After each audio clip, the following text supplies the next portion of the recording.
المشكل ما بين وائل جمعة ويوسف شيبو في الاستوديو التحليلي الذي كان من المفروض أن يكون استوديو التحليلي مباراة ريال مدريد ومانشستر سيتي. صراحة غطوا على الفرحة ديال فوز الريال، صراحة غطوا عليها. ما عرفنا واش نفرحوا بالفوز تاع الريال والتأهل ديالو كلاسيكو اوروبا، المباراة القوية اللي كانت، او نفرحوا يعني بالكأس اللي رجعت المنتخب المغربي. ولكن اكثر من ذلك فكاين هنالك مشكل ما بين وائل جمعة ويوسف شيبو، يعني اللي كانت بيناتهم واحد مشادات كلامية حول التحكيم، حول بعض الآراء، اختلاف الآراء مع بعضهم البعض. حيث وائل جمعة قال أن كل الدول التي تلعب على الأرض ديالها كتستافد من التحكيم، يعني هو عنا حتى المغرب راه استفدت من التحكيم يعني بهذا القرار هذا.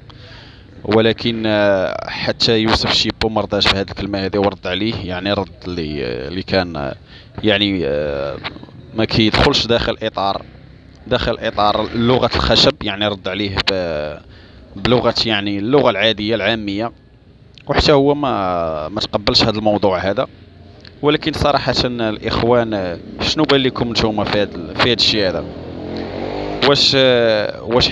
واش المصريين، هاد الزوبعة اللي نايضة دابا، واش المصريين عندهم دابا حق أنهم يبقى فيهم الحال؟ احنا خدينا اللقب، المصريين والجزائريين مالهم؟ مال المصريين والجزائريين على هاد الحقد الدفين؟ وحتى من بعض المراسلين مثل الوضاحي، شوف الوضاحي شنو قال لهم عموما في اخر العباره، ركزوا على العباره الاخيره في التقرير اللي كان قال، اولا في الراي ديالو الشخصي في الحساب ديالو الرسمي. قال لك عموما السنغال سوف تسترجع لقبها في لوزان. يلا يعني هذا ضار الحال.